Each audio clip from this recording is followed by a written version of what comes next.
Okay, so a little bit about us. We're Emerge GX and we're the social learning platform for Gen Z. So think Coursera, but like more engaging with like more memes and more interaction with your instructors who can give you feedback and more interaction with your fellow learners. So you can, I don't know, have a study group of friends learning with you. Next slide, please. Yeah, so we basically help Gen Z gain industry skills through community learning. So we have courses on like UI UX design, and in the past we had courses on web development as well. Next slide, please.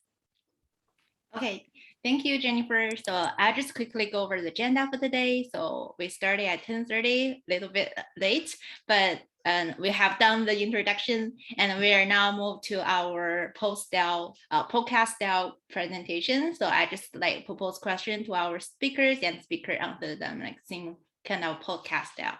And after the questions, we have 6 questions overall, but after we have done our question, we let audience ask the questions, which is like Q&A section at the little bit late, maybe 30 minutes for the Q&A question, and then we'll just over our event. So, okay, so before starting, I do want to know everyone a little bit better. I will start a poll question. So like, it'll be interesting to see the result. So just let me launch the poll. Jennifer, can you help launch the poll? I don't know what happened to my computer. I got you. I'm gonna launch it right now. Let me know if you can see it. Good.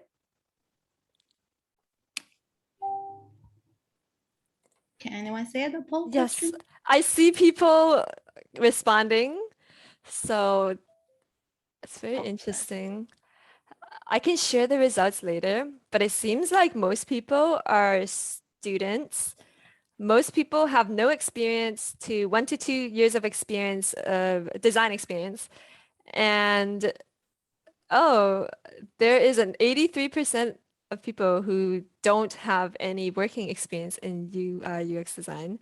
So it makes sense why you're all here. I'm so happy you can learn from our event. Okay, I think the majority of people have responded. So I'm just going to end the poll and I'll share the results so you can see for yourself. This is really interesting. Hopefully you get a lot of value from our panelists and learn a lot.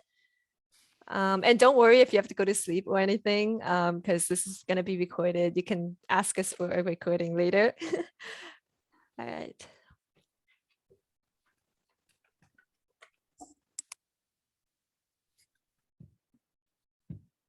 Okay, let me know if anyone see the result. I will just move on.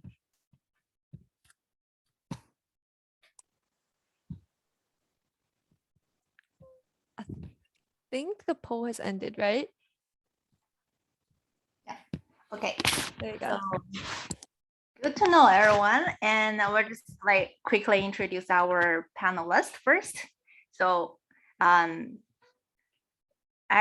and Rajesh, hope I pronounced their names right, will be our panelists for this event.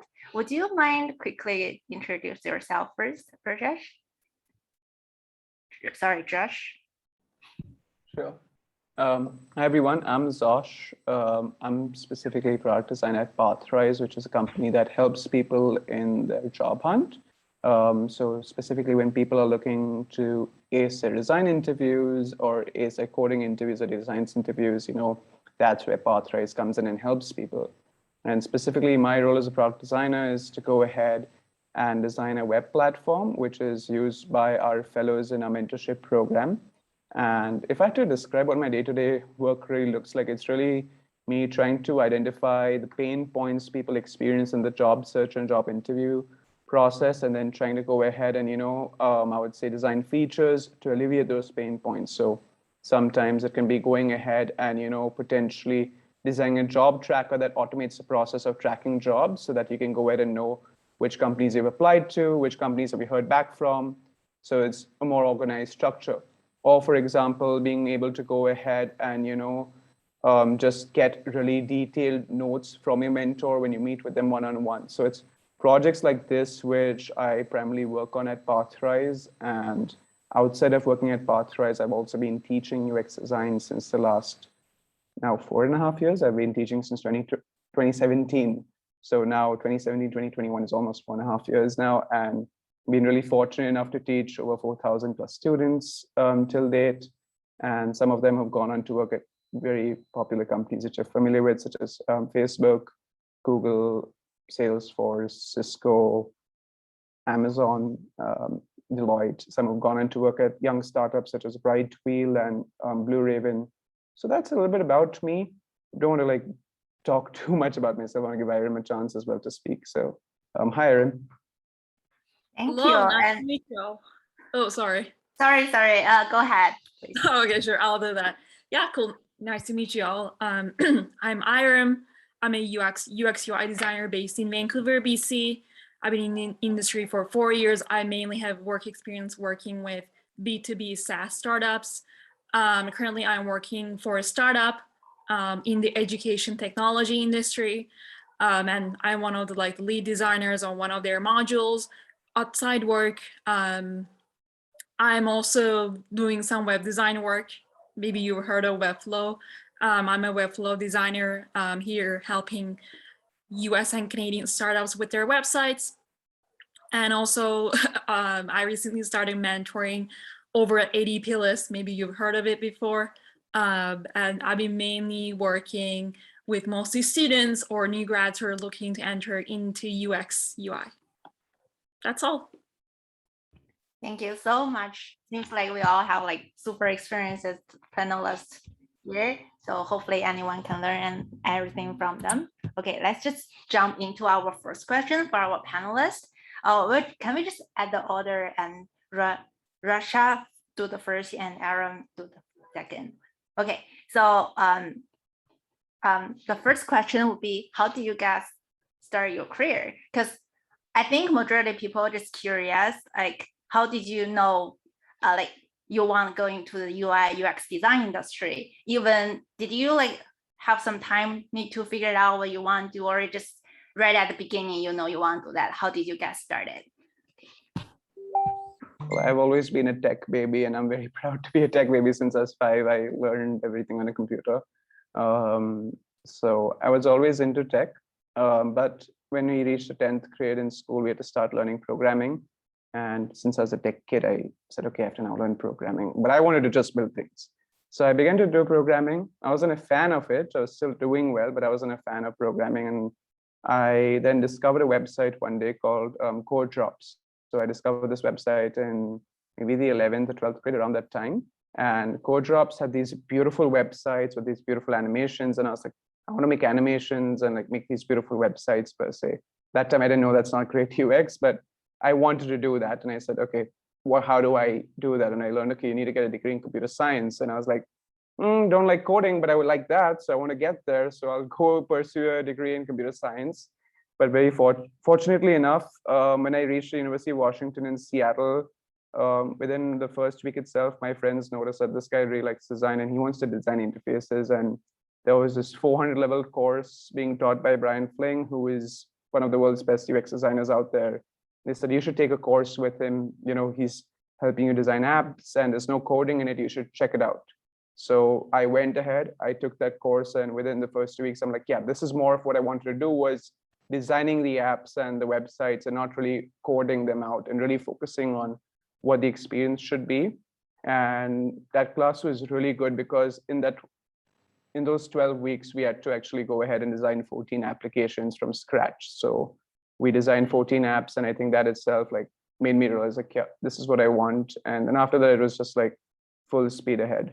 So from 2015 until today, it's just been me doing UX continuously, but simultaneously, I also pursued data science because I really believe in making product decisions based on data. So that's kind of like my career.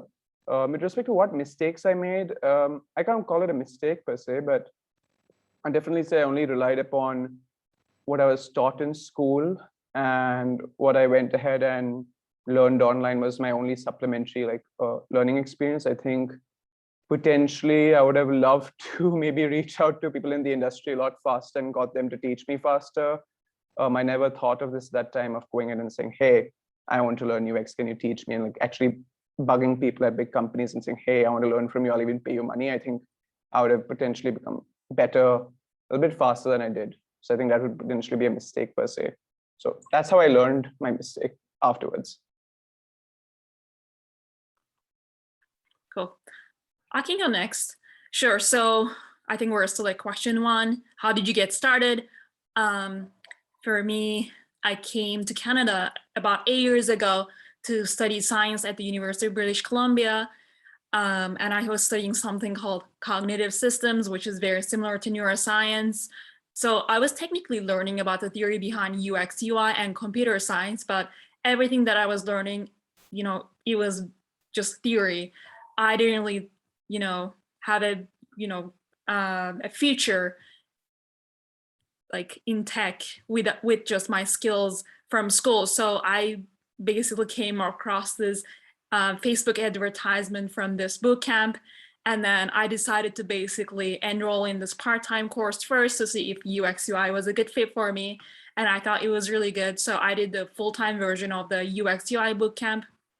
I finished that like over 4 years ago. And then during the boot camp, we really had the opportunity to work with other students or other designers delivering solutions for local companies in Vancouver. So, that really sort of gave me an idea about like how to design an end-to-end solution for local companies. And I was like, okay, well, I want to do this probably for life. And I think what really helped me was I was still a student. So there were a lot of opportunities for students at UBC where you can work as a web designer, UX designer, or graphic designer. And I came across one of these opportunities at UBC and then just took it. I did some part-time web design work for the applied science faculty. It did give me a lot of opportunities to practice my marketing skills, some coding skills, because I was doing both the design and development using something called the WordPress, which I don't really use right now. I'm more of a Webflow person, I must say. So what worked well? After the boot camp ended, I think, I was still going to the boot camp. Obviously, I was not like a student, but I was there, 9 to 5, working on my portfolio, working on my resume. I treated like, I'm still in the boot camp. I need to apply for a job, so I need to sort of finish my resume, finish my portfolio, make sure that I'm good to apply to jobs. And then once I felt a little bit comfortable, I was asking for feedback on my resume and portfolio. So I still sort of kept my relationship or communication with my instructors who gave me excellent feedback on my resume and portfolio. What mistakes you made? I think I'm going to echo what Zosh said. I think a couple of years ago, I don't think we had like opportunities like ADP list, or we had these, conversations or events where we could actually find like more experienced people that we could talk to. So I don't think I did a good job at reaching out to people and then networking, etc. And like when I went to events, like I had the courage to go, but I never really talked to anyone. I was just like so scared, I'm just a junior, I barely have any experience, I'm just a bootcamp grad. So I had nothing to add to the conversation. So I would literally just sit in the corner and then wouldn't talk to anyone because I was like, they're not giving me the time of the day. I had nothing to contribute to this conversation. I wish I did, sort of get up and like talk to those people, but that's just a past now, I guess. But yeah. Thank you so much for sharing. I know like you mentioned about like keep learning and networking, how important networking is.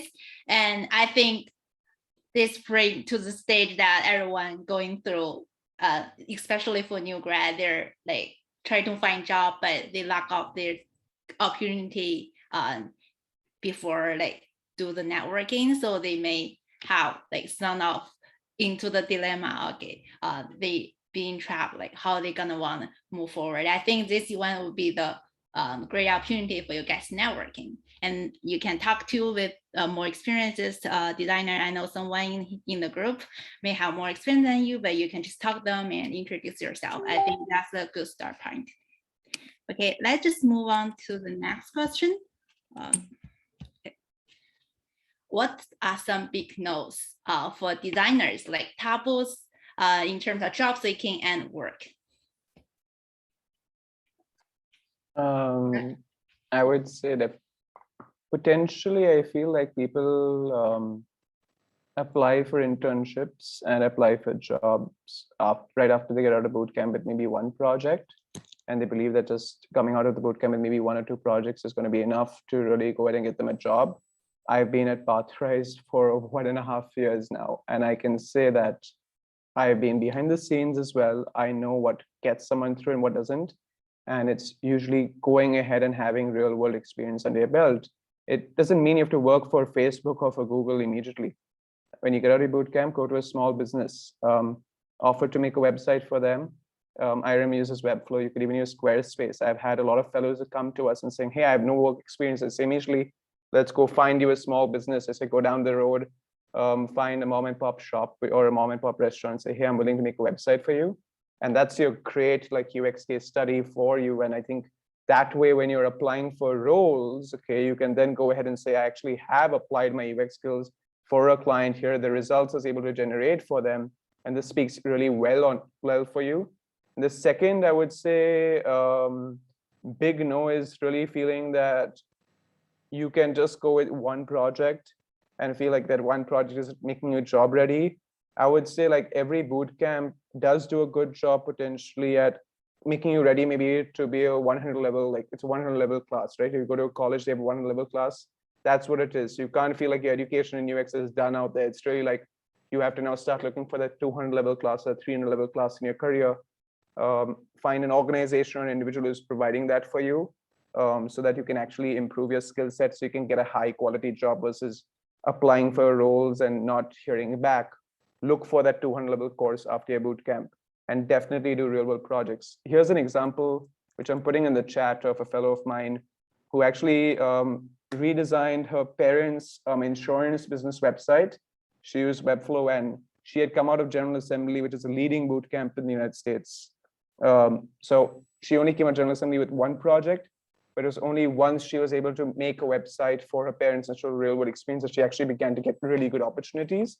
And here's another one of Anchi as well, another great designer, came out of, I think, Berkeley, UC Berkeley, which is a great college, right? You hear UC Berkeley, you think like the person's a genius potentially, but she was not hearing back until she actually also went ahead and helped out a small business. So it's always good to build out that real world experience immediately. And yeah, I think that's the biggest like red flag, which I usually see, which like holds people back. Sure. Yeah, those were excellent points, Josh. I mean, I'm going to echo some of what you said, but I'm also going to probably cater towards our audience here, who are mostly students. So like Josh said, you know, you just finished this boot camp or the school, and then you have one project in your portfolio and you're just constantly applying to jobs and you're not hearing back. Well, your education does not end at the end of the boot camp. You're just getting started. This literally, like, you're just getting your foot in the door. So even after you finish your boot camp, you still have to make sure that you're constantly working on your skills. You're constantly working on your portfolio. And how are you going to do that? So if you're in school, you know, there are events like this. There are hackathons, there are clubs that might need websites, that might need like marketing material. You know, reach out to your peers, reach out to your classmates, and then say, hey, you know, I'd like to help you with this. And then you can build like a real life project around that. You know, let's just say there is a hackathon. You can basically, you know, do interviews with a couple people. You can teach yourself some UX, UI skills, and then maybe pick up Squarespace, Webflow, whatever, and then build that website, you know, take the initiative. So let's just say you go to a boot camp and then you graduate, like Josh said, reach out to your friends or reach out to your family. Hey, is there something I can help you with? And then, you know, find those projects. So you have to be very hungry. You have to take the initiative to sort of put those real world projects in your portfolio. The other thing that you can do is there were a couple of different links in the chat. You can volunteer a little bit. I mean, there is this controversy about volunteering or unpaid positions, but like anything is better than just a passion project in your portfolio. Employers are looking for those results, and they want to see that you work with a real client. It's not just like a passion project or like a redesign of LinkedIn, Facebook, Twitter. Like they've seen those projects so many times. So that's definitely something that I would recommend. The other thing is, so this is actually something I had with one of my friends. So when you're looking at job descriptions, let's just say you just graduated from SAP, UBC, or wherever you are, you'll see that in the job descriptions, they're always going to say you need to have at least 2 years of experience, 3 years of experience, 5 years of experience, you know, unless the job title is senior, or if it specifically says you have to have some working experience, you can apply to those jobs. Again, you know, they put those, you know, statements, say 3 years of experience, 5 years of experience, to sort of intimidate you a little bit. So do not eliminate yourself from taking on this opportunity. You know, still do the networking, connect with the hiring manager, connect with someone from that company and ask if you're that, you know, worried. But like I said, I had this friend, this is so funny. I know this person for 5 years. We did our part-time UX UI course together. And I think a year later, I had a job. I was doing some internship. I think, no, it was a full-time position with the startup. And then he messages me on LinkedIn one day, hey, we went to this program together. You know, I've been looking for a job for a while. Could you help me? So I met with him. Where we live, there's like Chinatown. We went to this place called Blends. It's like Starbucks. So we sat down and he's like, oh, I graduated 3 or 4 months ago and I only applied to maybe 10 jobs. I asked him why, and he's like, oh, in the job descriptions, it says I have to have at least 3 years of experience. I told him, hey, that's just a wish list. You know, do not get worried too much. 2 weeks later, a month later, I asked him, hey, so like, how's the job hunt going? And he told me that he landed a job, you know, a couple of weeks after our conversation. So it's just small things like that, you know. It's not easy finding a job, especially after graduation, but obviously you're already ahead of the game. You're already attending these events, and hopefully you keep this in mind. You know, do not get worried too much about those scary statements. You have to have experience. You have to have you have to have some experience for 5 years. Like, don't worry about that too much. The other thing I wanted to mention was networking is going to be intimidating at first. You're like, okay, I'm just a student. I have a couple classmates in school, you know. Maybe you're not studying UX UI. Maybe you're not in the interaction design program, so you do not have that, you know, community. There are a lot of different communities in Vancouver, especially that, you know, just started. If you're in the US, it's also similar to, you know, there are design buddies, there are Vancouver Design Check-in.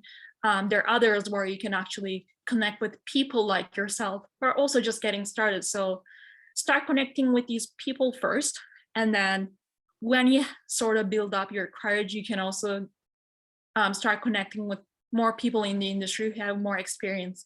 And you can sort of, you know, schedule some informational interviews with them and then build your network slowly. When you graduate and then you're about to apply to jobs, if you don't have a network, you know, it's not gonna be the best experience for you. It's not just what you know, it's also who you know. So when you're in school, when you're in 3rd year, 2nd year, build that network, you know. And also the thing, this is another thing I want to mention. When you're in school, when you're a student, actually, when you sort of put that into your LinkedIn message, hey, you know, I'm a student, I'm sort of looking for tips on how to get started in UX UI. People are more likely to help you. Once you graduate, once you're like, hey, you know, I'm done with school, people might be like, hey, you're no longer a student. But once you're a student, people are going to be like, hey, I can help this, you know, student who's just looking for some tips. So use that to your advantage. Use your student status to your advantage. Thank you. I think I just sum up what both of you just said. Don't waiting, take initiative, be bold. Okay, reach out people and talk to people, find helps. I think that's intimidating at the beginning, but once you get used to it, you're gonna enjoy all the benefits they bring up to the It's work. 11 o'clock. And you can see the improvement of yourself. That is the most important thing. I'm sorry about my computer. Okay, so just move to the next question. Okay. Oh, sorry. Oh, what is the most important thing designers should know regarding work and finding design job? I think this both of you touched this question a little bit, but if you want some add-on, you can just talk. Thank you. I just let you guys. I'm going to answer this just regarding working for design roles. I think when you're finding design jobs, whenever people get that first job offer, they get really excited, and you just immediately want to sign. Don't sign. Is what I'm going to tell you is like, don't sign that offer immediately. Read the market rate, understand what the market rate is, and get it reviewed by potentially a designer of who you know who is potentially like 1 or 2 years of experience, maybe ahead of you. Talk to someone from your university potentially and ask them, is this a fair rate? Reach out to me also, I'll tell you if it's a fair rate or not immediately under your face, because I've seen enough variation. And in fact, at Pathrise, whenever we get the initial offer, the junior designers are so excited. Sometimes we can actually, like, the advice we give to them helps them actually increase their salary by maybe 10%, sometimes 15%. And I once had a situation where I increased someone's salary not by 10 or 15, but directly by 50%. So they got an initial salary offer of $50 an hour, and I got that up to $75 an hour by just telling them how to negotiate that. And I think that's really important. It's like just negotiating and knowing what your value is and not just saying yes just because it's an offer. Always negotiate if you feel you're being shortchanged, okay? That's what I'm going to tell people, because later on you'll regret it when you start to actually learn, oh, I could have got this much and now I'm stuck. Okay, so that's one thing I just want to say. And definitely when you're getting that contract written, ask for quarterly reviews where you will potentially always be reviewed to get an increase in your salary every quarter. Usually they're going to write their contracts to say like, hey, we're going to increase your salary once a year, and we'll review you maybe once every 6 months, because they are aware that you'll be growing very fast, okay? Especially when you're a junior. So be very careful with how you structure that contract. I think is very important. Always ensure the contract's in your favor, not the company's favor, and understand that you're not rubbing anyone off the wrong way when you reach that final offer, because they have no one else. They've said no to everyone else, and then they've given you that offer. Okay, so you have leverage at that point. The hiring manager really wants you. You can go ahead and work towards making the contract go in your favor. Ensure HR is not pressuring you. If they say we want to answer tomorrow itself, say no. Thank you for your response. I will consider your offer. I need 1 week to respond, and that's just completely okay. They can't say no to that. So even if they say we'd like a response tomorrow, potentially, like, just say, hey, I would like a week to review this and then answer. Okay, that's just simple things to take note of. I've had people sometimes even say no to their offers when it's really unfair. Like I had someone in Canada get an offer of like, I think maybe $25,000, and I knew immediately like that's not correct. I was like, nope, just say no straight away. Say what the market rate is and say if they can give you the market rate. And he said no. Fortunately, today he's in a much better role, earning a much better salary of $75,000 per year in Canada versus $25,000 if he said yes when he got excited. Make sense? So I just wanted to add that in. Be very careful with your initial contracts as a junior designer. I mean, that's all really solid advice, honestly. I think I agree with all of it. When you're a junior or when you're an entry-level designer, you're always like, do I have a voice? Can I negotiate? Can I ask for more money?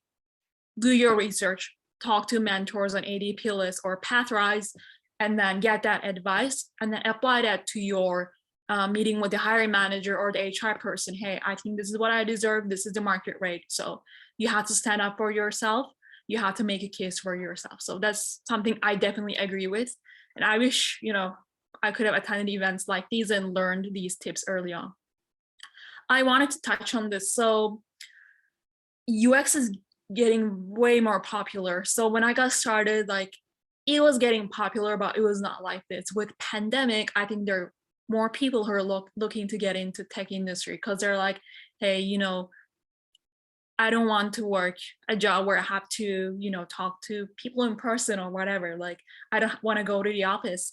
With tech, you know, we can work from anywhere, honestly. You can work from Thailand, you can work from Hawaii, like, and people are like, hey, I want to get into UX design. I want to learn how to code now. So with that said, and there are a lot of different programs now. There is like the Google UX certification. There are like smaller boot camps that are a little bit more affordable. So there's a lot of interest in UX. And because of that, competition is going to be stiff. So as someone who's junior, as someone who may not have those real world experiences in your resume or in your portfolio, you have to find ways to make yourself stand out. And as I touched on this earlier, you have to keep working on your skills. So that's one. The other thing is, when you're looking for jobs, you know, do not just send applications and then wait for a response. I mean, that could technically work. That's one approach. But when you're looking for your first job, you might want to look at unconventional methods, like maybe reaching out to hiring manager, connecting with people, ideally designers or product managers from the company you're applying to. Or this is actually a new one, talking to mentors on ADP lists or elsewhere. I know someone who literally talked to hundreds of mentors on ADP list, and they got their first job through making those connections. They got their job, they've been there for about 3 months, and you know, they took their networking, etc., very seriously. So that worked out for them. Ideally, your approach is going to be a mix of these methods. You're, you know, applying to jobs through platforms, you're doing your networking, and then you're also talking to more experienced people on ADP lists, Pathrise, etc., on those sites. The other thing that I wanted to mention, your first job is probably not going to be your dream job. You know, it could not be related to UX UI design. You could find yourself doing some graphic design, or you could find yourself doing some, you know, customer support or something. So keep that in mind. I mean, you know, your first job is probably not going to be like whatever you envisioned when you first started out in UX UI. So don't get disappointed. You know, always try to use opportunities as a stepping stone, and then find that dream role. Always, you know, be in the growth mindset, and then work on your skills, work on your portfolio, expand your network, and then you'll find your dream job eventually. Okay, thank you so much. I guess I just, as you guys said, negotiating is important. So I know some people who, like, they didn't have their dream job at the first job, but they just kind of stay and didn't actually start learning new skills, and you just wait. And 20 years later, they just find out, okay, I'm still stuck at this position, which I hate, and they can't find a way to pull themselves out. But I think right now, I don't think this is gonna have a late for anyone. Just start learning, start networking, start show your potentials and see what you can get. I don't think there's time for late as long as you started. Okay, great questions. Sorry, I just move on to the third question. Sorry, first question. What are some steps junior designers need to take to make legit side projects, which may help them land design job in the future? Because I know a side project could be a potential project for any designers to find their jobs, but how should they get started? I would like this. I think. Thank you. Primarily, like, I just think I already answered this in a way, but go into Yelp is a good place. Go into Yelp. Once you go into Yelp, look at 3-star rated businesses, not 1-star, not 5-star, look at 3-star rated businesses. Take a look at the reviews, see if they even have a website. If they have a website, most likely it's a website which looks like it's come from the 90s, so it's a WordPress website, and it's not actually been optimized for the actual users visiting. So I think that's really your best way to go ahead and, like, you know, get started with that side project. Usually this won't demand too much of your time, maybe like 20 hours a week. specifically, other than that, a legit side project can also be sometimes just going ahead and pursuing your passion or something you're really invested into. For example, I really like sharing UX resources. And when I was a teacher at the University of Washington, students kept coming to me asking me for UX resources all the time, emailing me. And I have 24 hours in a day. I can't always reply to everybody. So I had to come up with a solution. And I initially just started a Google Doc, which was just a list of resources. And then that Google Doc received 2,000 visitors. And I was like, okay, cool. This seems to be a little bit legit. People want this. And I'll say, okay, cool. Now let's try and see how we can convert it into a website. And I converted into the website, which is today known as uxlibrary.org. And it wasn't like I spent every day of my life on UX Library. It wasn't like I made it the best website. I think there's a lot of room for UX improvements on it. I just picked up a website builder known as Gitbook. And I just took everything from the Google Doc and structured it on UX Library. And then I set up Google Analytics on it. And then after 1 year of seeing how people behave on the website, I used my Google Analytics insights to go ahead and like just restructure the information, because I had no control on how the UI looked. I could only restructure information, how information could be found. And believe it or not, when people say, UI is not UX, I think this is the best honest answer, because all we did was just restructure the information. And today we actually have 1,000% more engagement. The visitors have completely spiked up, and there's still a lot of room for improvement in discovering information, but it's just like you can make these small improvements with time. Don't have to spend every day on it. And I think it's still legit, because I meet people now on a day-to-day basis who say, oh, I use UX Library. I'm like, oh, nice. I don't tell them I made it. Sometimes I just see it on people's tabs open. So it's nice to see that. And I always say, like, try and find a project, get some validation, then move forward, okay? Don't like invest your entire soul into it. Get small validation, and then only decide, okay, now I can move forward with it. Or go onto Yelp and find a nice business which actually needs help immediately. Absolutely. Yeah, that's all really good advice. Yeah, I think we touched on this a little bit.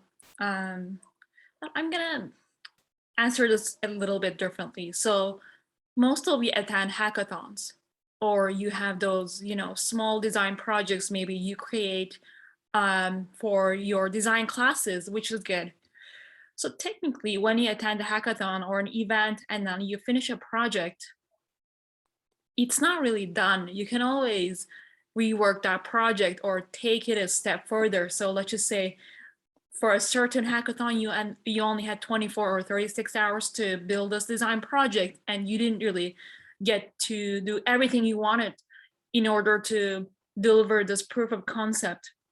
So technically, after you do hackathon, you can sit down and then maybe you can create like this UX project around this hackathon project technically.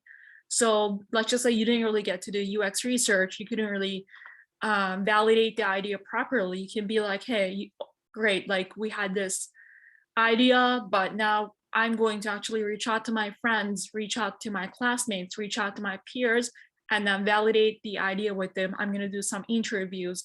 I'm going to do more domain and organization research. And let's just say, that goes well. And then you're able to sort of maybe improve the project with other deliverables. You can technically improve the designs like the wireframes and mockups significantly with your new research. And you're able to create this sort of fully fledged case study with this project. So technically, and it's also going to show that, you have passion, you're taking the initiative on improving a project after hackathon. So that's technically, I think, a good idea. And I don't see a lot of people do that. And like when I'm talking to my mentees, I try to sort of give this advice. You can go to events, but projects are never finished. Try to make time and like improve them a little bit one by one. Maybe you do like UX research, you do some usability testing with your new mockups. There is always a time and opportunity to improve your half-baked projects. So that's one. So let's just say you're looking to work on a side project. maybe try to think of a project that, like Josh mentioned, maybe it's your passion, and maybe it's something that will have a great impact around people around you. Like, let's just say you're looking to improve the connections, making connections during the pandemic, etc. Maybe you're like, I can create a mobile application around that, or I can create a web application around that, and I can get some traction at SFU, UBC, wherever. And think about this. I think we're going to touch on this, but let's just say when you graduate, you're looking to work at this company or agency that does mobile applications. Technically, you can basically create passion projects around what you want to work on. So it could be a mobile app project, it could be a website, it could be a web application. So think of working on projects like those. And ideally, I think we touched on this a little bit. Again, I saw some stuff in the chat too. Ideally, when you work on these projects, don't just say, hey, I created these mockups, whatever. Ideally, you have some outcomes too. Even though it's not like a real world project and that, you shipped it for this company and you're making this much revenue, you can still technically have some outcomes. I built this app, we did some usability testing, and here are some results. We got like excellent completion rate on all of the tasks. And certainly, like, you can put those small outcomes or numbers into your portfolio too. I think that's going to look a lot better than a portfolio project where it's like, okay, you built these mockups, great, that's it. Like, or you did this redesign. Obviously, LinkedIn is not going to take your mockups and implement them. So technically, you don't really have outcomes. But if you're thinking about, like a data-driven, data-informed project, that's going to help you so much with your portfolio. Yeah, I think you both mentioned great. Like, you have to, like, right now, everyone take a look at the data and show what you have done. So do definitely show the data part, show the analysis part of your project. I think even though you're not doing a real project, it's just a mock one, it definitely show that you have ability to participate to make a great real project in the future. Yeah, I think that's a definitely important point. And I just move on to the question 5. How should I allocate time as beginner UX designer and trying to learn UX design? I know a lot of people in here, they haven't not got any experience with UX design. So I think this is the most important question for them to ask and want to get the answer. So what do you guys think about that? I think today what really differentiates me, whenever anybody asks me what differentiates me from other designers, I always say I'm pretty fast at rapid prototyping. And when I come up with any project, if there's a problem, I am not usually just coming up with one concept to solve the problem. I'm usually able to come up with 4 to 5 concepts to solve the problem. And that's a skill which even my students always recognize and says, "Osh, we wish we can get that skill." And I really can say that it was due to the fact of what happened when I started to learn UX. Was within the first 12 weeks of me learning UX as responsible, we would have to design a lot of applications, just simple applications that you use on a mobile phone, like the mail app, the phone app, etc., the dialer app, the contacts app. So for those applications, because they've already been created, I had to come up with new concepts with my team to figure out, how we can come up with a different idea or a different way of solving something which has already been solved in a way, but coming up with new solutions. So I think going ahead and trying to really iterate at the start is allocating as much time as possible to low fidelity prototyping first, really iterating and exploring concepts. It's really important. It's not just about really quickly drawing out one sketch on paper and calling it a day. It's really allocating your time towards doing a lot of iteration, getting a lot of validation as well by actually talking to potential users. I used to do that pretty often. Get feedback by going ahead and getting app critique from actual designers, not just talking to people who are in your class and saying, "Hey, what do you think?" Because they're as clueless as you are, but talk to actual designers who can give you critique. I think that's something which I wish I did more of as well. Allocate your time towards doing a lot of iteration, and getting critique done from actual designers and getting validation from users. I think that's very important for beginner UX designers. And definitely invest time into improving your UI design skills. UX courses will prepare you with the theory, I would always say, but they can never prepare you for the UI skills. That's something you only learn with deliberate practice. So I would highly recommend, like, really investing time into understanding the human interface guidelines for Apple, understanding the material design guidelines for Android, and then going ahead and also understanding the best practices for web design. A few books which helped me, which I felt I needed early on in my career and could have helped me a lot, was one of them was called Refactoring UI. I'm putting that in the chat. That helped me out so much, and I wish I had that earlier, because then I would have become a much better UI designer faster. And I think there's some other courses out there as well, which I've not taken, but I've heard are really good. Like, it's called Learn UI Design, is also another great course. So I think heavily allocate time towards iteration, getting design critique from actual designers, and going ahead and improving your UI skill set. Yeah, even Shift Nudge is there. There's designco.io. These are some really good courses out there. Refactoring UI, by the way, is what I mentioned because I read that book, but I know there's Shift Nudge and Learn UI, which are just as good. I've just not taken them.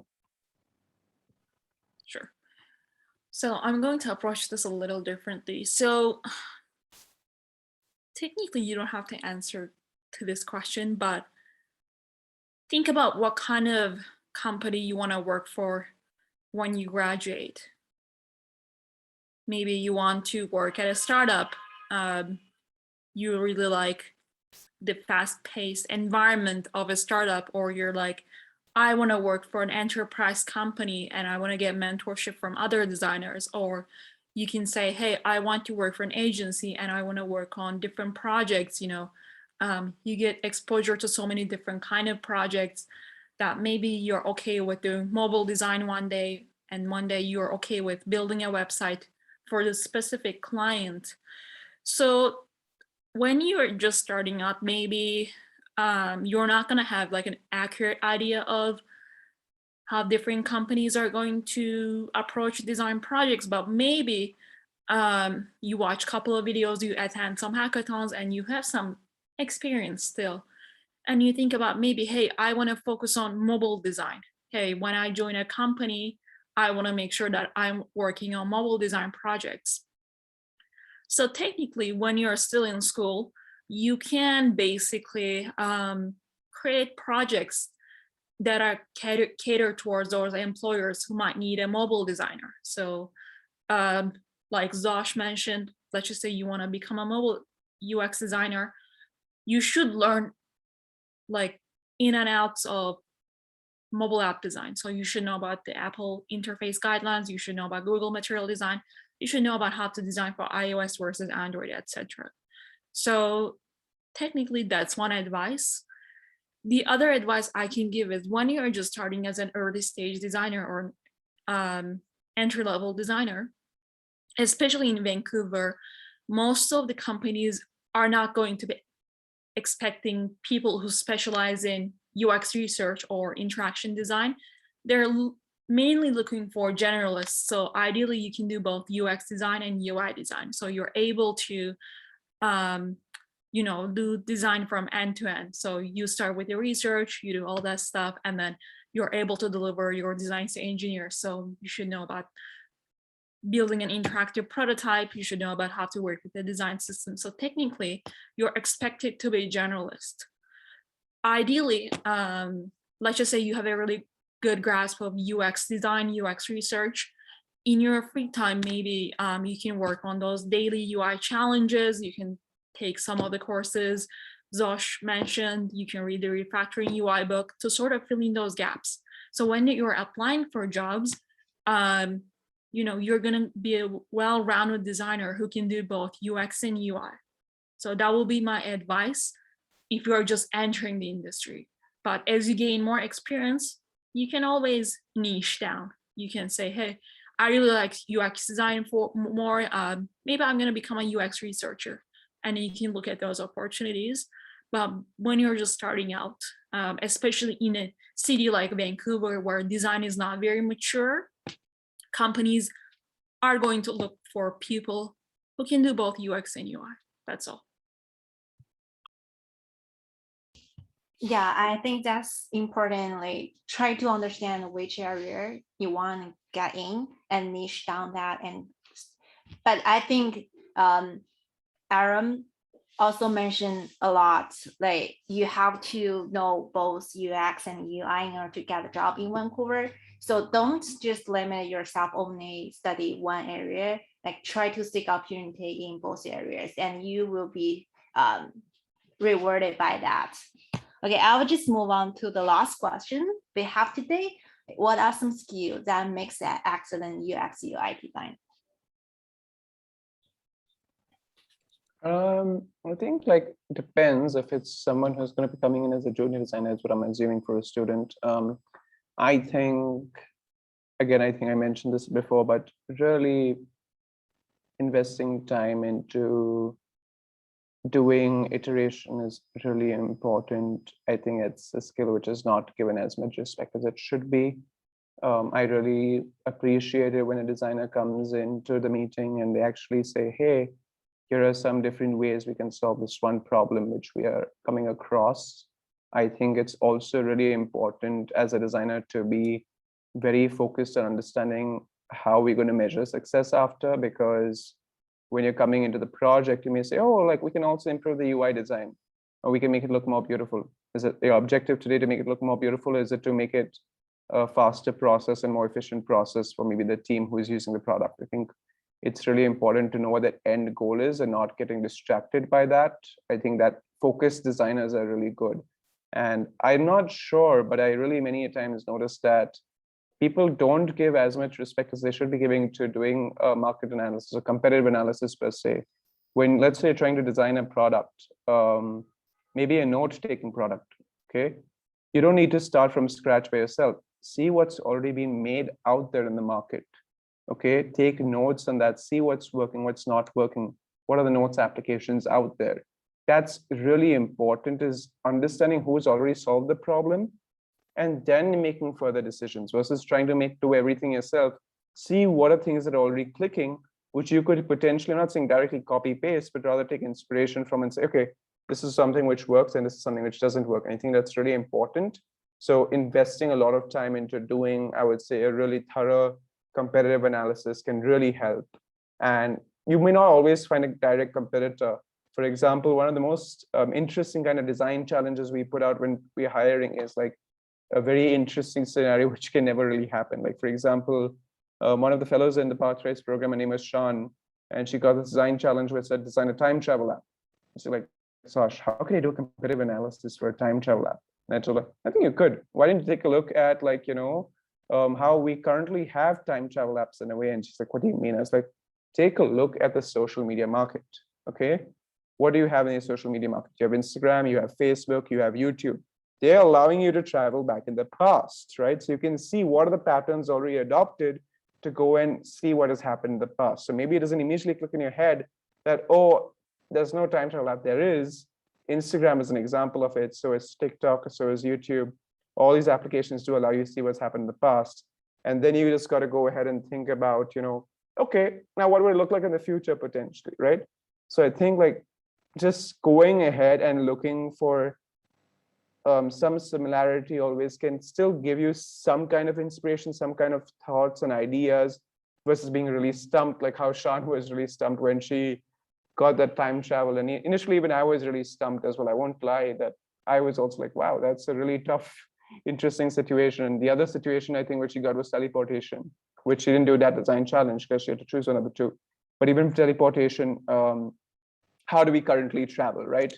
What are the ways we travel right now? We have to book a flight ticket, right? So I look at Expedia potentially, because Expedia is a way for us to book a flight ticket. So maybe I need to book a teleportation ticket. So we start to take a look at how do people currently find ways to, you know, make themselves travel, or like we take a look at Google Maps, we take a look at Uber. So you got to go ahead and like really invest time into seeing what's being done in the market. So far, I think these really helped me, and I really like seeing them in other designers. And these are skills which people appreciate me for as well. So that's why I'm sharing those out here with you all. I'll let Iram speak as well. I don't want to talk too much. Sure. Thank you for that. I know that's such an interesting design exercise, teleportation, time travel. I'm glad that I never have to do those exercises for any of the job applications, because I'd be like, what do I even do? I mean, some of the ideas you mentioned, they're definitely creative. I'm going to touch on this. So when you enter the industry, regardless of the company you join, you're not going to be working alone. You're going to be working with people from different teams. There'll be engineers, product managers, QA testers, data scientists on your team. And technically, those people can have a different idea what UX UI design is. You know, sometimes you'll work with an engineer who never really worked with a designer before, and technically they never really had to, you know, collaborate with a designer. Same thing with a product manager. Maybe they never really had the experience of working with a designer before, so maybe they don't value UX UI design, etc., or they have a very skewed version of what UX UI design is. Maybe they're not bought into the idea of design. They're just like, hey, we have this sprint, which is like a 2-week period where you sort of work on a tiny part of a project. And they're like, hey, why would we even need the design? I just want to move forward. Let's just be fast. Who cares about the designer's work, etc. So there will be always those people who are going to have different expectations, who will have different understanding of what UX UI design is, and who don't really know how to work with a designer. So as a UX UI designer, your job is probably going to be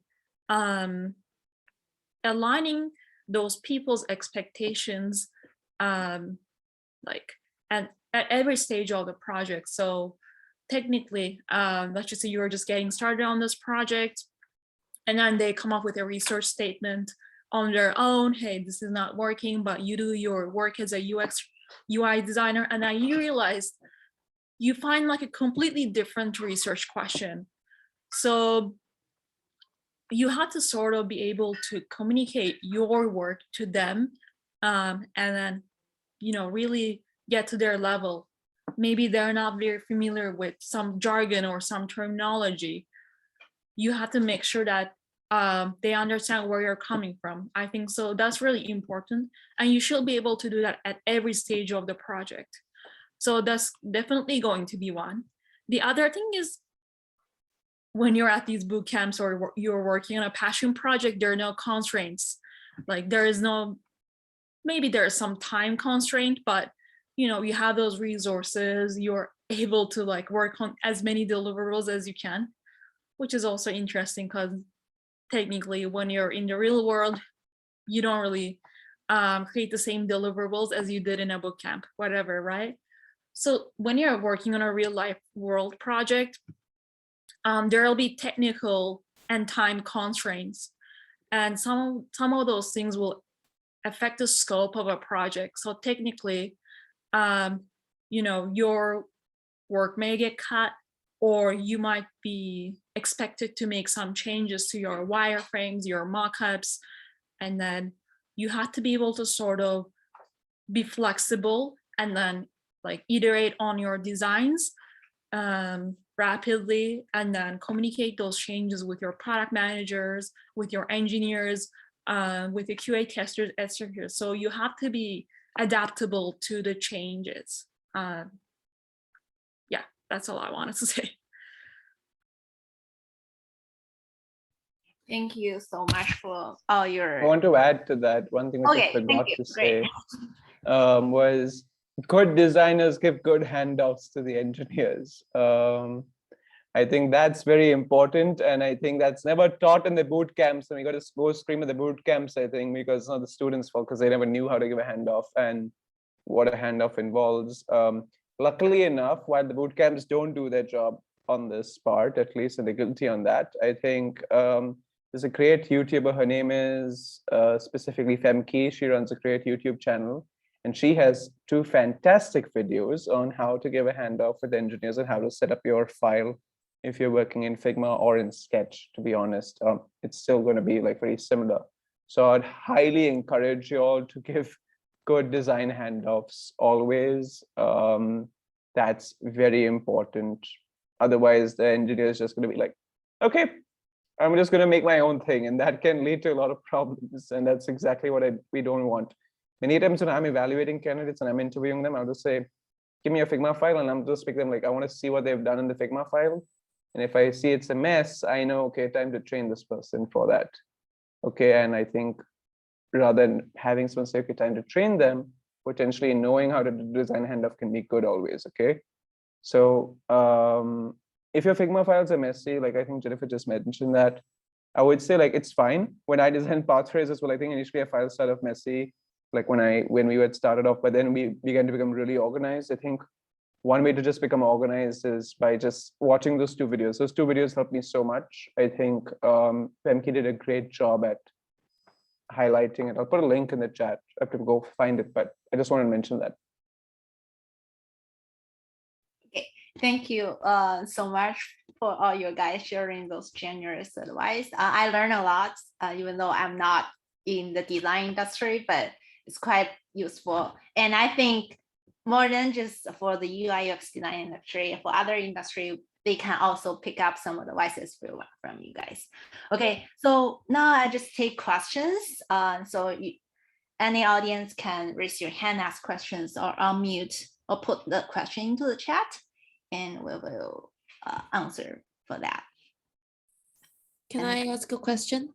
Okay, sure, go ahead, please. So I was wondering, do you need to know how to code to become a UI UX designer? Like, is it necessary? Okay. Did you wanna Last take this? answer, no. Okay, did you want to take this or did you want me to take this? I'll be quick. Okay, thank can you. take it. Sure, absolutely. Yeah, thank you for that question. I know it's a very, common question that we get a lot from emerging UX designers.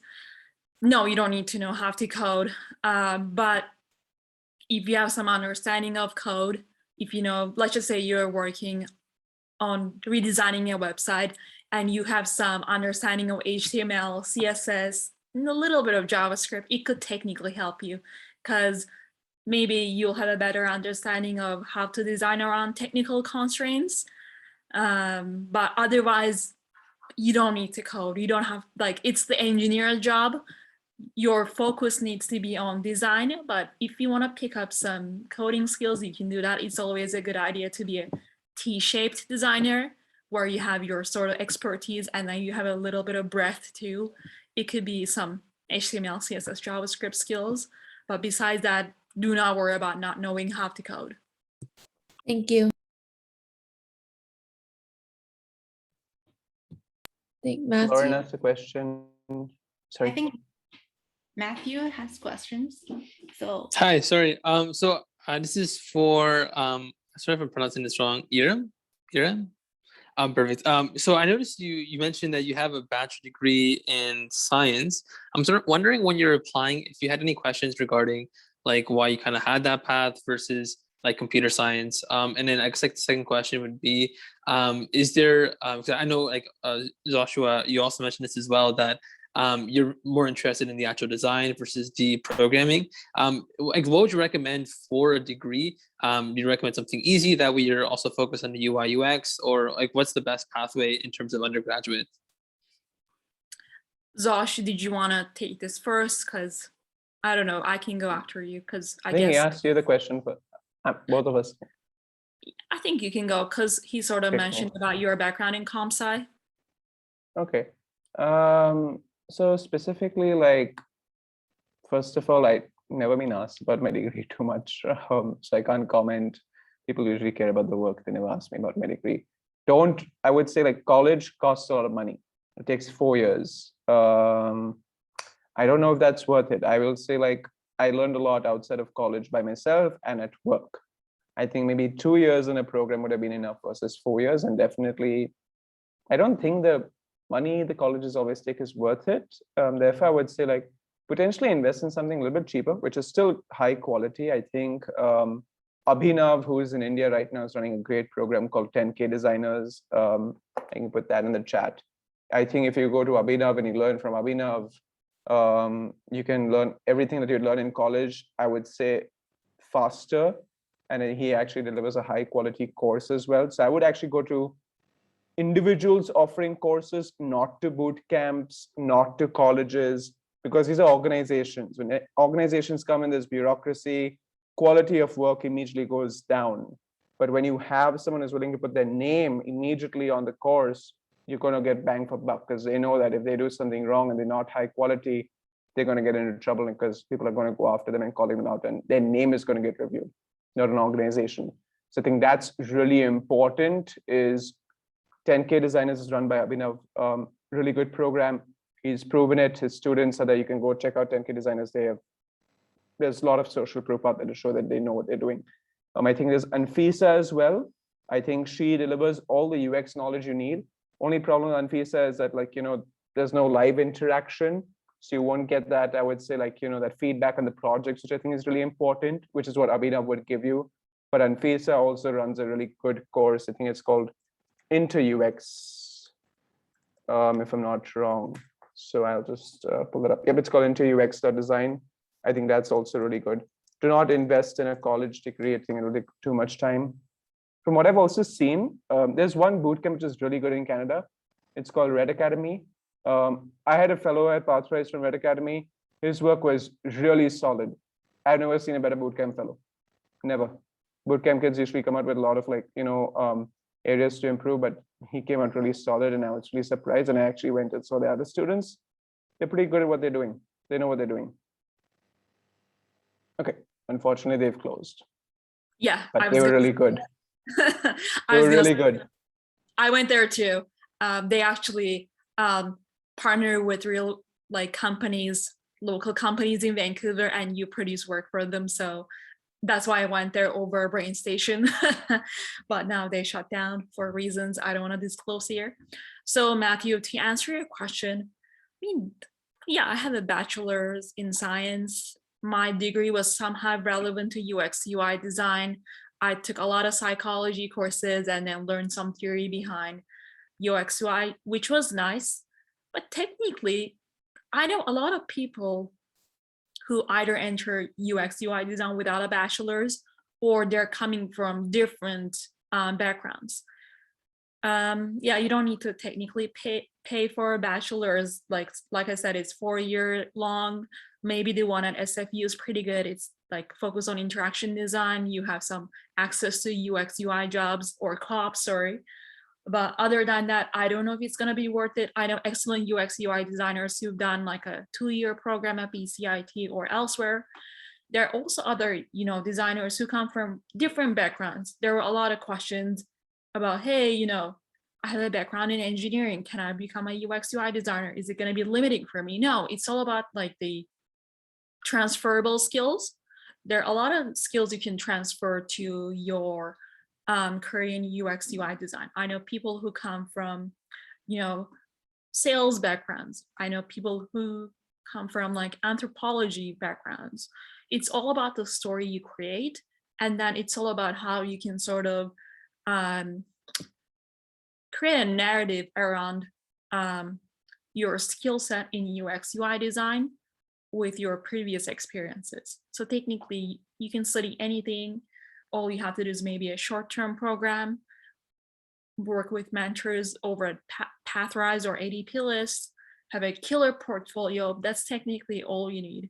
You just have to be very good at explaining your strengths, and you need to also be good at working on your weaknesses.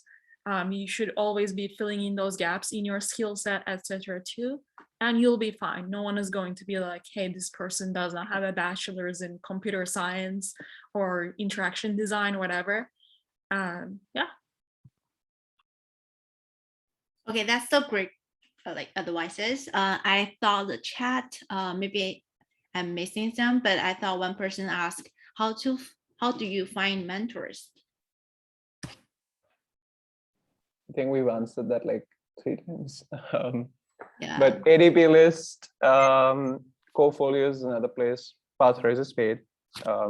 It's free at the start. It becomes paid up later on. So everyone doesn't need to come to Pathrise. You come to Pathrise if you're really struggling with your interviews. Okay. Specifically, I would say, apart from that, these are just good enough. I don't think you need more. Otherwise, just ping people on LinkedIn. That's how I did it in the end. I never had ADP lists. ADP lists became big once I was already a mentor myself for Pathrise. So I just ping people directly on LinkedIn. They'll usually respond if you write to them nicely. I think I mentioned that as well. Sure, absolutely. So again, when we first started in UX UI design, there was no ADP list. I think ADP list started around like pandemic, and like, you know, it was hilarious. Like they had initially like this Excel sheet with people who got laid off or who were looking for work, and then they sort of wanted to build this platform to connect those people to people in the industry, etc. So go on ADP list. There is going to be someone who will be able to answer your questions wherever you live. I'm there. I don't know if you're there, Josh. Let's just say if you don't want to use ADP lists, like I said, there are some Slack communities. You know, there is a Design Buddies, there is Vancouver Design Check-in, there's DesignX, there are others too. And you see, like, you can always make a post there, here, here's a question I have, and then someone will reach out or someone will respond. Let's just say you get a response from this person who is a little bit more experienced. You can always DM them, hey, you know, I really like your response. Do you mind if I pick up your brain about this topic in about 30 minutes or so? Like, those people might be working full-time jobs, but if they're interested, they're gonna make time for you. So if going on LinkedIn is intimidating, join those communities, make those connections, and then try to reach out to people, and you'll hopefully find those mentors. And when you're finding mentors, like, you can talk to maybe one person and maybe it's not your cup of tea, maybe there's no connection, you realize that it's not someone you want to talk to again. You can always go to other people. There are lots of different mentors. So, you know, keep your options open, talk to different people, get different perspectives.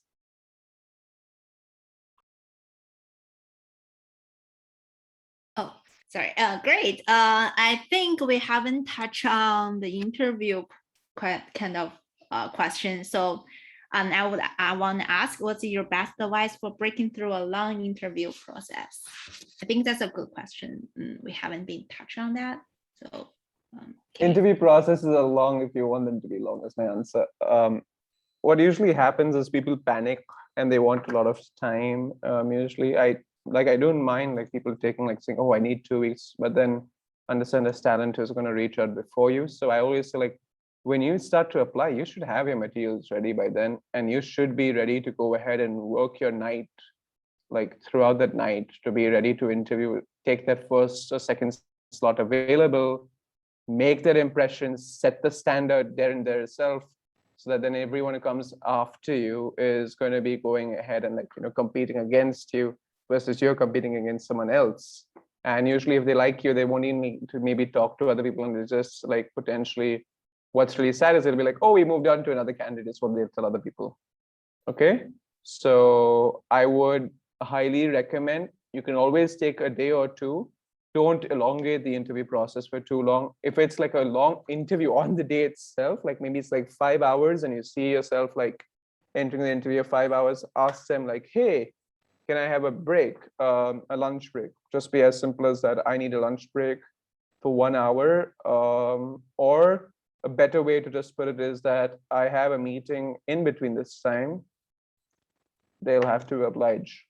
Okay, that way you can give a break to yourself. If you messed up, you can take that breather, curse yourself maybe in that 1 hour which you've taken, go back fresh once you've recollected your thoughts, versus just you bombed it and you continuously thinking about that. You bombed it, maybe like you bombed something for 2 minutes, will be on your mind for those next 3 hours. It happens to people all the time. Hence I always say, like, say, ask for a break.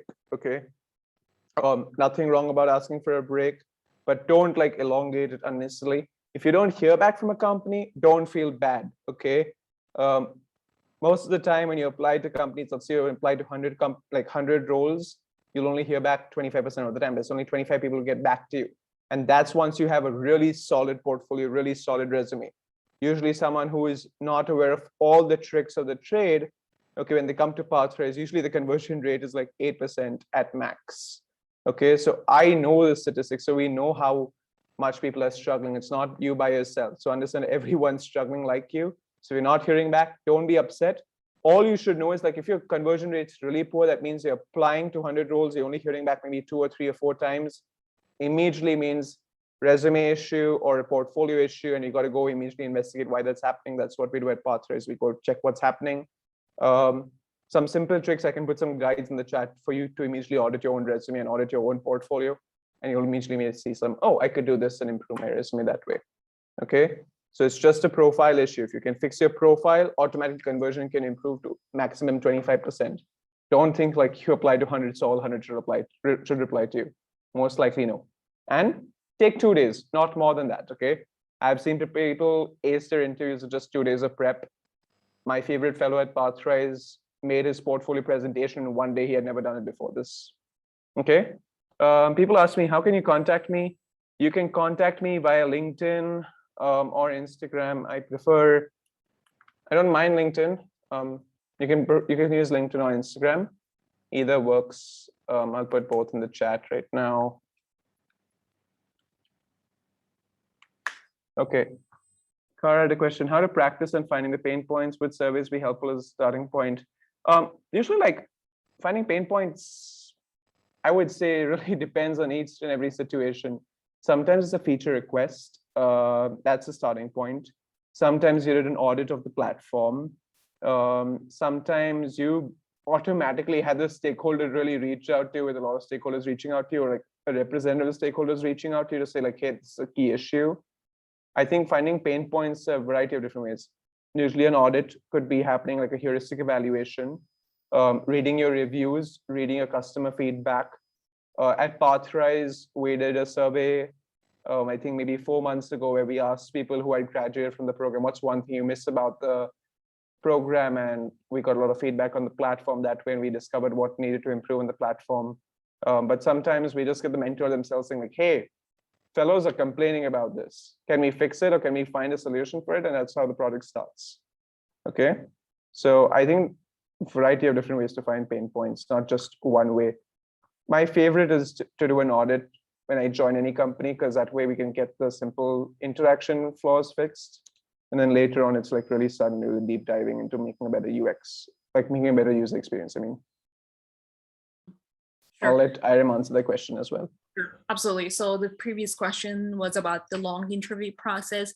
I'm not necessarily sure if you're referring to maybe a long hiring process where there are multiple different interviews scheduled with different stakeholders, or if you're referring to this one long interview in a single day. It's like a panel interview. You have these different loops, as they refer to at those large companies.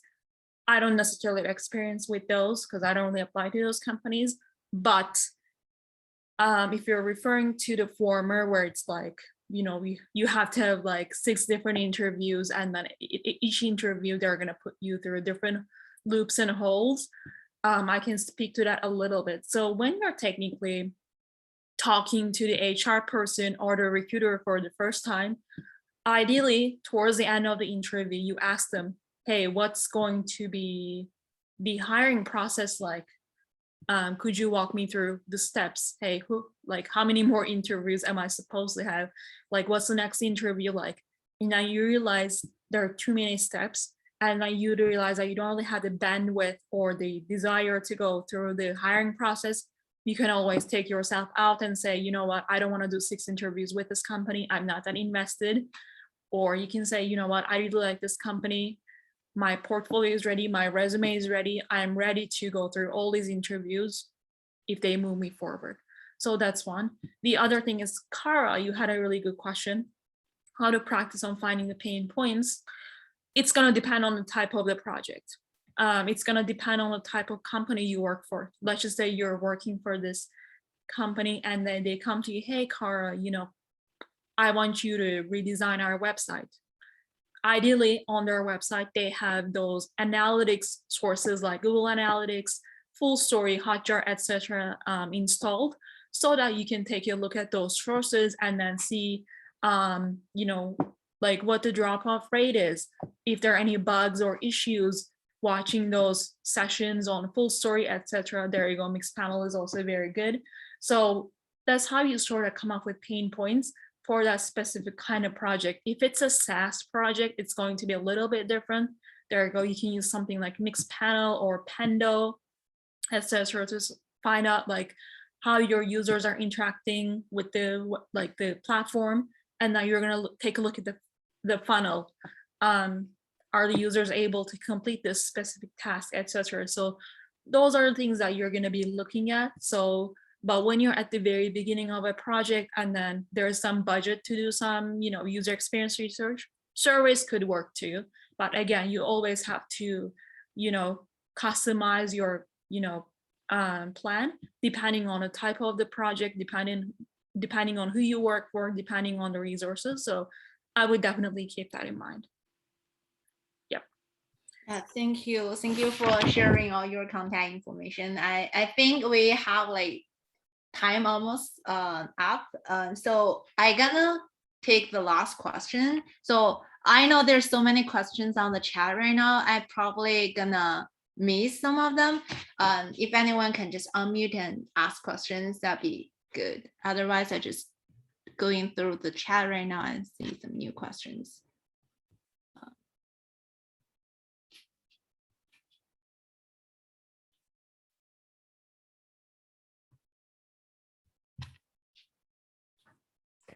Oh, and just a note, if you have more questions, I think both Irem and Joshua left their LinkedIn's in the chat, so you can feel free to connect there. And we also can address any questions or share resources on our social media, which I will link in the chat again. Yeah, I think Robert just asked questions before, like how can I leverage my skill as a fine artist for UI? Is that worth becoming experienced at Illusion? And if so, is Zenpad the way to go? Oh, I think we haven't touched on this question.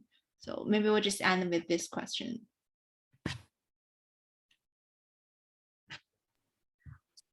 Sorry, what's a fine artist? Robert, are you still in this call? Could you give us a little bit of background? Yeah, can you guys hear me? Oh, there you go. Here?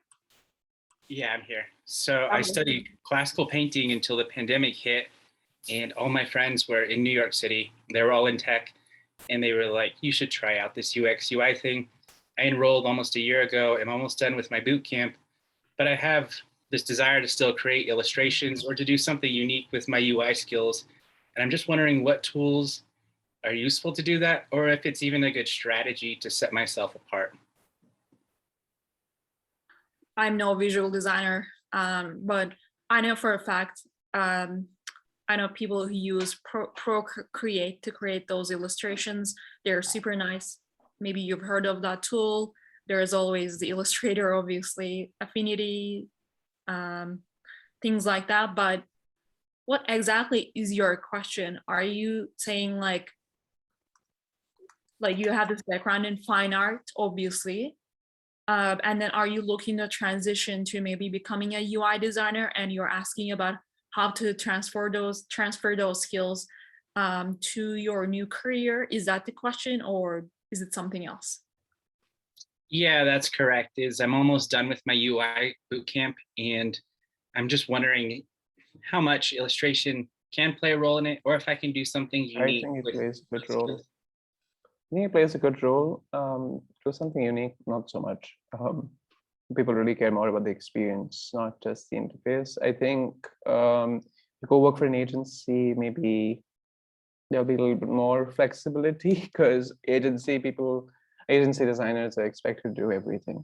They're the PM, they're the designer for all the logos, designing the visual identity, and then also designing the app or the website. So if you're looking for that kind of creative freedom, agency is the way to go. Even if being a freelancer could help. But I would really invest into improving your UX skills first. Add this in later. Okay? Cool. Thank you both for your time. Sure. Sorry, Robert. Yeah, I was also going to say something similar. So if you go to an agency, I think they'll like the fact that you have experience in both some UI and UX design. I think you said you're finishing up your program, which is good. So you'll be well versed in both. You can also maybe when you join like a startup and you're the solo designer, they might expect you to do everything like, hey, could you redo our website? We need illustration. So I think the fact that you have like an additional skill set, that's going to help you. Awesome. Thank you very much.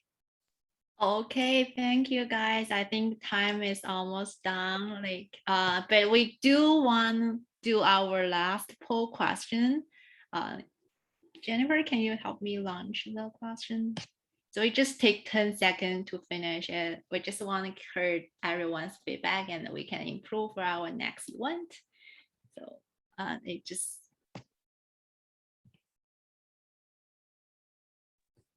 I always feel so powerful being in charge of the poll because I can see everyone's responses in real time. It's awesome. Okay. Thank you guys.